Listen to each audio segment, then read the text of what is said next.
Aujourd'hui, on va parler du théorème de Bernoulli.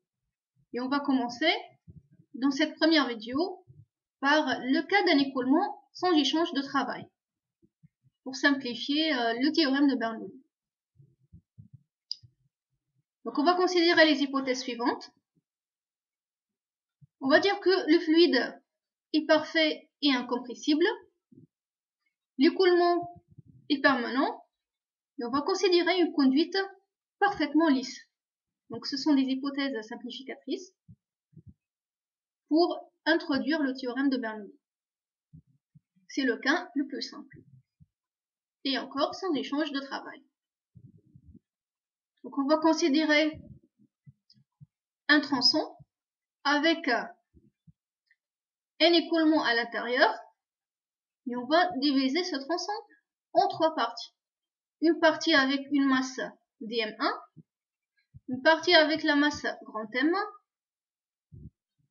qui est comprise entre la section S'1 et S2 et une partie de l'écoulement qui va sortir de la section 2 et qu'on va noter dm2.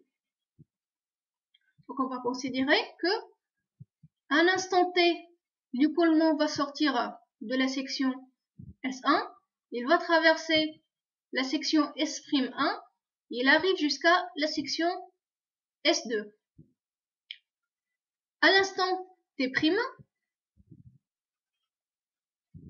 donc l'écoulement, il va quitter la section S2, il va arriver jusqu'aux sections S'2. Alors, pour les paramètres qui apparaissent sur cette figure, donc on considère ici l'axe Z vertical dirigé vers le haut. On a les différentes altitudes Z1, Z et Z2 qui correspondent au centre de gravité des masses dm1, grand M et dm2. On considère également deux forces F1 et F2 qui s'appliquent respectivement sur les surfaces S1 et S2 ou S'2. Donc par la suite, on a dit qu'à l'instant t, le fluide de masse dm1 plus grand M est compris entre S1 et S2. Il va quitter S1, il va passer par S'1, il arrive jusqu'à la section S2. Donc, on va exprimer son énergie mécanique. Donc l'énergie mécanique est égale à l'énergie potentielle plus l'énergie cinétique. L'énergie potentielle, elle va être divisée en deux parties. L'énergie potentielle qui correspond à la masse dm1, donc dm1 fois g fois l'altitude z1, plus l'énergie potentielle de la masse grand M.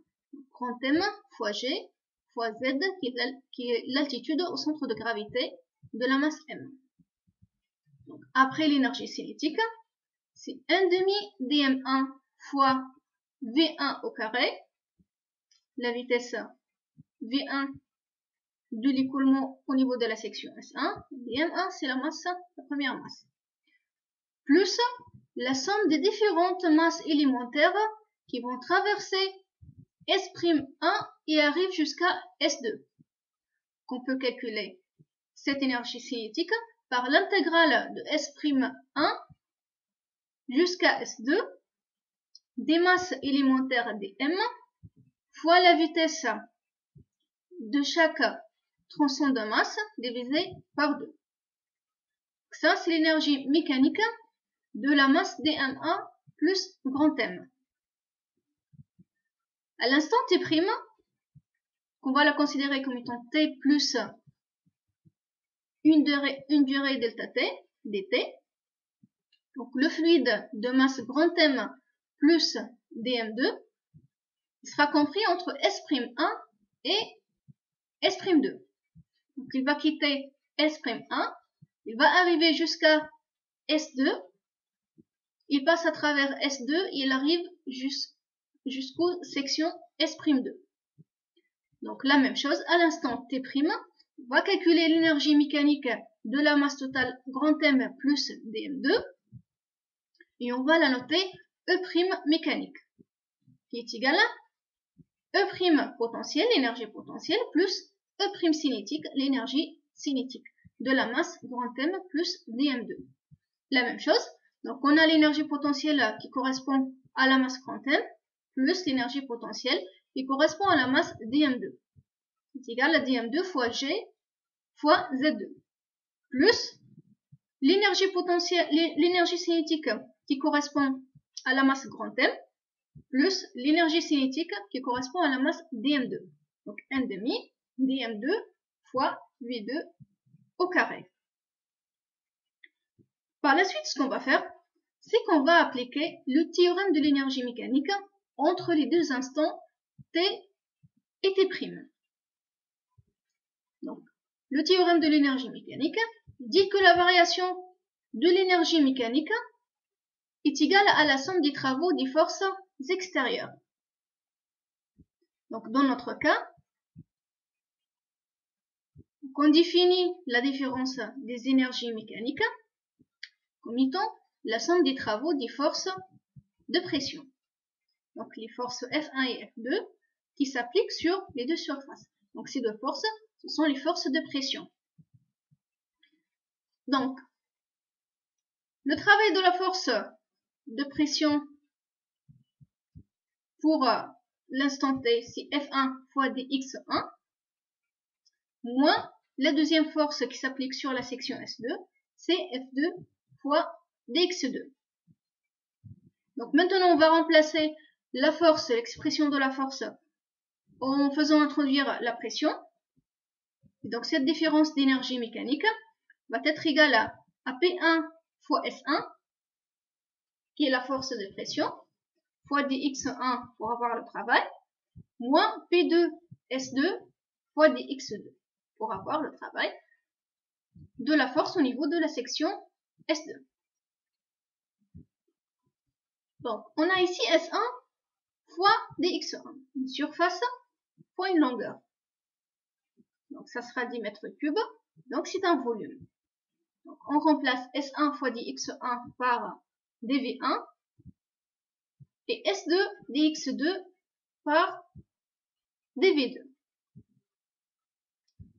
Donc, maintenant, on va simplifier cette expression en remplaçant les énergies mécaniques par leur expression en fonction de l'énergie potentielle et l'énergie cinétique.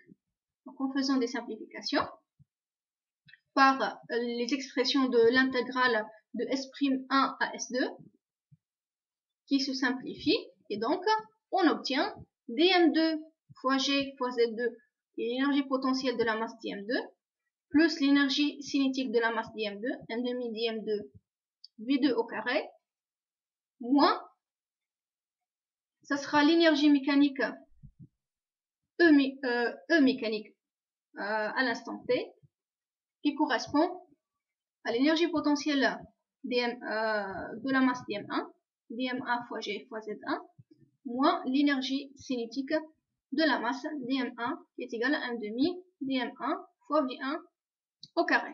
Donc les deux autres termes de l'intégrale, ils s'annulent une à une. Donc, cette différence d'énergie mécanique, elle va être égale à P1 sur ρ1 fois dm1, qui constitue dv1, le volume, moins P2 sur ρ2 fois dm2, et le rapport dm2 sur ρ2, c'est le volume dv2. Donc on va considérer la conservation de la masse, c'est-à-dire dm1 égale à dm2 égale à dm. On a dit aussi pour au début qu'on va considérer que le fluide est incompressible, donc pas de variation de masse volumique, et donc ρ1 égale à ρ2 égale à ρ. Donc ces deux points vont simplifier encore notre expression. On se retrouve finalement avec ce qu'on appelle l'équation de Bernoulli, qui s'écrit sous la forme V2 au carré moins V1 au carré sur 2, plus P2 moins P1 sur ρ plus G fois la différence d'altitude Z2 moins Z1 qui est égale à 0. Donc l'unité de chaque terme ici dans cette expression est le joule par kilogramme. Et on peut encore arranger l'équation de Bernoulli sous une autre forme. Donc, pour les deux points 1 et 2, donc on va écrire V2 au carré sur 2 plus P2 sur ρ plus GZ2 égale à V1 au carré sur 2 plus P1 sur ρ plus G fois Z1.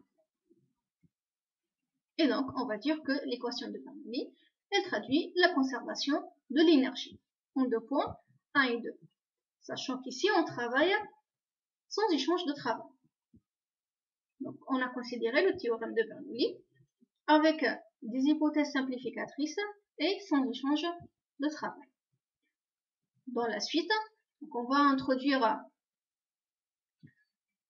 le travail et on va voir comment l'équation de Bernoulli elle sera présentée en présence d'un travail supplémentaire.